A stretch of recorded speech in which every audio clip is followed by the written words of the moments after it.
সপ্তাহে মহামান্য হাইকোর্ট মাগুরায় যে ধর্ষণ শিশু ধর্ষিত হয়েছিল সেই ঘটনায় একটি রুল এবং ডিরেকশন দিয়েছিলেন। তারপরে তো আনফরচুনেটলি সেই ভিকটিমের মৃত্যুবরণ করে। আজকে আমরা একই বেঞ্চে কয়েকটি দরখাস্ত জমা দিই ডিরেকশনের জন্য।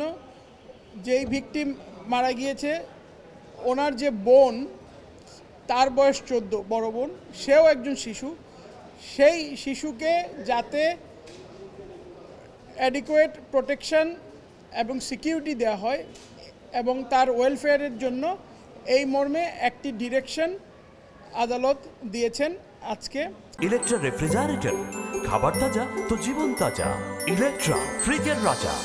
এর পাশাপাশি আদালত আমাদেরকে বলেছেন যে আপনারা একটা গাইডলাইন অথবা স্টেপের মতো জমা দেন, যেইটার মাধ্যমে আমরা স্পেসিফিকলি সরকারকে বলতে চাই যে 14 ধারা, নারী ও শিশু নির্যাতন দমন আইনের যে 14 ধারা, যেটার মধ্যে আছে যে শিশুদের কোনো চিহ্নিতকরণ অথবা তাদের আইডেন্টিফিকেশন কোনো ইনফরমেশন যাতে মিডিয়ার মাধ্যমে প্রকাশ না হয়, সেই ব্যাপারে যাতে ম্যাস অ্যাওয়ারনেস ক্রিয়েট করা যায়।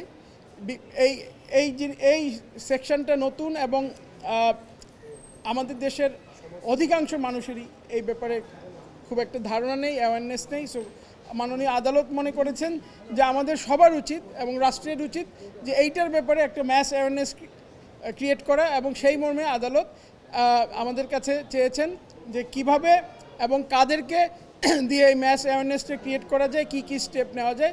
সো আমরা সেরকম একটা গাইডলাইনের মতো কোর্টকে দিয়েছি এবং কোর্ট সেইটার বরাত ধরে একটি ডিরেকশন দিয়েছেন যাতে 14 ধারাটা যাতে লঙ্ঘন না হয়, যাতে কমপ্লাই হয় এবং ভালোভাবে যাতে এটা সবাই মেনটেন করে মেনে চলে, সেইভাবে একটা ম্যাস অ্যাওয়ারনেস ক্রিয়েট করার জন্য সবাইকে এটা ডিরেকশন দিয়েছে।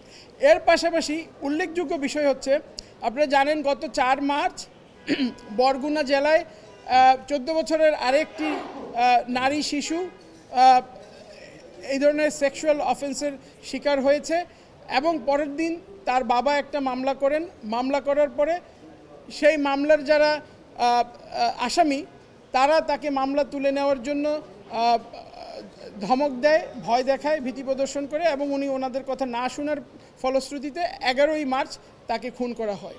তো সেই শিশুটিকে এবং তার পরিবারের যারা সদস্য আছেন তাদের যে কনসার্ন ছিল শিশুটির নিরাপত্তার বিষয়ে, সেই নিরাপত্তার বিষয়কে মাথায় রেখে মাননীয় আদালত madam justice Farah Mahbub and mister justice Debashis Roy Chowdhury ওনারা একটা ডিরেকশন দিয়েছেন এবং মাগুরা ডিসি এবং এসপিকে বলেছেন তার নিরাপত্তা নিশ্চিত করার জন্য, বরগুনার ডিসি এবং এসপিকে বলেছেন তার নিরাপত্তা নিশ্চিত করার জন্য এবং সামগ্রিকভাবে একজন সোশ্যাল ওয়েলফেয়ার অফিসার নিয়োগ দেওয়ার জন্য। এর পাশাপাশি এই মামলায় BTV, ministry of information, Bangladesh বেতার এবং মাগুরার ডিসি এবং এসপি মহোদয়কে অ্যাডেড পার্টি হিসেবে এখানে ইনক্লুড করা হয়েছে, যাতে করে মামলার যে রায়টা বাস্তবায়ন করার জন্য তারা কার্যকরী ভূমিকা পালন করতে পারেন।